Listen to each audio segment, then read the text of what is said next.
सुरभी किचनमध्ये तुमचं स्वागत आहे मैत्रिणींनो. तर आज आपण बनवला आहे गव्हाच्या पिठाचा गूळ घालून बनवलेला केक. हा बघा, अतिशय सुंदर झाला होता हा केक.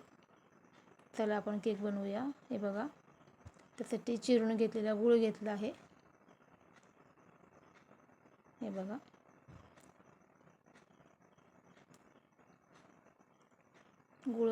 गूळ घेतल्याच्या नंतर त्यात थोडंसं दही ॲड करू.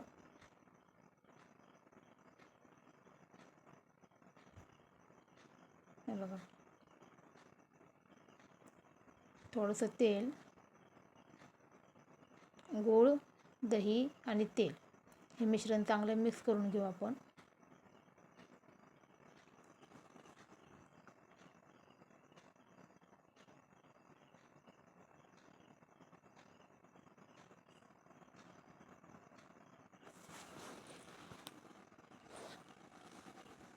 हे बघा, गूळ, दही आणि तेल छान मिक्स झाल्याच्या नंतर त्याच्यामध्ये आपण टाकूया 2 चमचे कोको पावडर.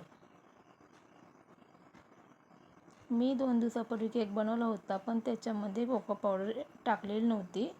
अत्यंत साध्या पद्धतीने तो केक केलेला होता गव्हाच्या पिठाचा. तो खूप आवडला होता घरच्यांना, म्हणून मी आज परत बनवला. पण म्हटलं आज कोको पावडर आणि थोडीशी कॅडबरी टाकू, म्हणजे मुलं खुश होतील. दूध टाकले बघा, बारीक रवा आहे, थोडासा बारीक रवा घेतला आहे, छोटीशी वाटी एकदम. जे आपण देवाला नैवेद्य ठेवतो त्या वाटीमध्ये ती छोटीशी वाटी बारीक रवा घेतला आहे. आणि गव्हाचे पीठ आहे. हे बघा, छान थोडं मी थोडं दूध टाकून गव्हाचं पीठ गुठळ्या होणार नाही, म्हणजे नाहीत होत गुठळ्या, पण थोडं दूध टाकून मी छान मिक्स करून हे बघा, मिश्रण मी चांगलं फेटून घेतलं आहे. व्हॅनिला इसेन्स, थोडंसं व्हॅनिला इसेन्स टाकायचा.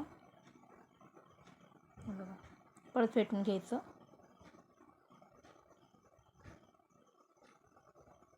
थोडं दूध आपलं ॲड करायचं. एकदम दूध जास्त टाकायचं नाही, नाहीतर मिश्रण पातळ होईल खूप. आपल्याला मिश्रण जास्त घट्ट पण नको आहे आणि पातळ पण नको आहे. हे बघा, असं छानपैकी फेटून घ्यायचं.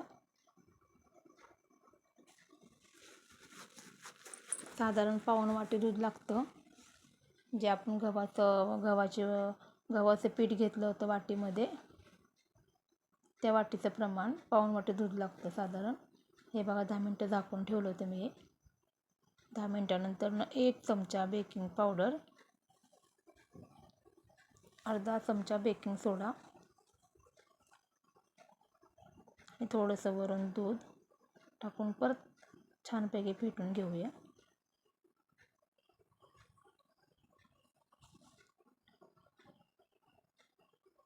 हे बघा, मिश्रण चांगलं फेटून घ्यायचे. जास्त वेळ पण लावायचा नाही. बेकिंग पावडर टाकल्याच्या नंतर ही प्रक्रिया लगेच करायची आपल्याला. हे बघा, असं मिश्रण पाहिजे. आपलं मिश्रण एकदम बरोबर झालेलं आहे बघा. तर केकच्या भांड्याला तेल लावून घेतले. सगळं आपण ते टाकूया मिश्रण. हे गॅसवर मी बारीक मंद गॅसवर टोप गरम करायला ठेवला आहे. टोपात केक करणार आहोत आपण. स्टँड ठेवलं आहे त्याच्यामध्ये, म्हणजे बाप आपली लगेच बसती. हे बघा, थोडीशी कॅडबरी वरनं टाकते, म्हणजे आमचे पोरं खुश होतील चांगली. हे बघा, याच्यामध्ये जरा चॉकलेट फ्लेवर लागेल केकचा.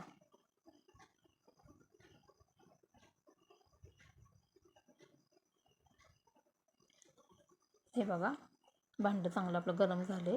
हे आपलं केकसाठी स्पेशल केलेला टोप आहे. हे बघा, बरोबर 45 मिनटाचा केक झाला आहे. मध्ये मी उघडून बघितलं होतं 20 मिनटं झाल्याच्या नंतर, पण तो झालेला नव्हता. 45 मिनटांनी केक झाला आहे बघा. बारीक गॅसवर एकदम ठेवायचा. हे बघा, केक थंड झाल्याच्या नंतर काढून घेतला. तुम्ही एकदा नक्की ट्राय करा. खूप असा चविष्ट लागतो केक, मस्त लागतो. मुलांना, लहान मुलांना तर आवडतोच. हे बघा स्पंजी झालं आहे. हे बघा, तुम्हाला माझे व्हिडिओ आवडत असतील तर नक्की लाईक करा. तुम्हाला माझी ही रेसिपी कशी वाटली नक्की सांगा. थँक्यू.